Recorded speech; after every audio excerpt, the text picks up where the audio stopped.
Hello বন্ধুরা, কি অবস্থা সবার? আশা করি সবাই ভালো আছো এবং সুস্থ আছো। সো আজকে যেই গল্পটা নিয়ে আসলাম সেটা বৃষ্টির দিনের গল্প। সেটা আমার লেখা। তো দেরি না করে শুরু করা যাক। গল্পের নাম বৃষ্টির রাতে সে। রাত তখন প্রায় 11:30। বৃষ্টি থেমে গেছে, কিন্তু বাতাসে এখনো ভেজা গন্ধ।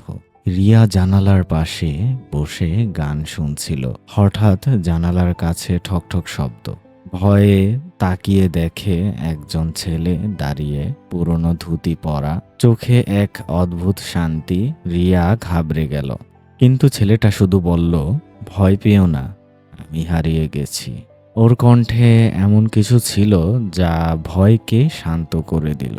রিয়া জানালার পাশে দাঁড়িয়ে বলল, তুমি কে? ছেলেটা হেসে বলল, একটা সময় এই বাড়ির নিচে নদী ছিল, আমি ওখানেই থাকতাম। রিয়ার শরীর শিহরে উঠল, কিন্তু কেমন যেন কৌতূহল হলো। প্রতিদিন রাতেই ও জানালার পাশে গিয়ে বসতো। ছেলেটা আসতো, কথা বলতো। বৃষ্টির গন্ধ, নীরবতা, পুরনো দিনের গল্প। ধীরে ধীরে ভয়টা ভালো লাগায় পরিণত হলো। রিয়া একদিন বলল, তুমি গেলে আমি একা হয়ে যাই। ছেলেটা চুপ করে রইল, শুধু বলল, তুমি হাসলেই আমি বেঁচে উঠি। এইটুকুই আমার জীবন। এরপর এক রাতে বৃষ্টি আর ফিরল না।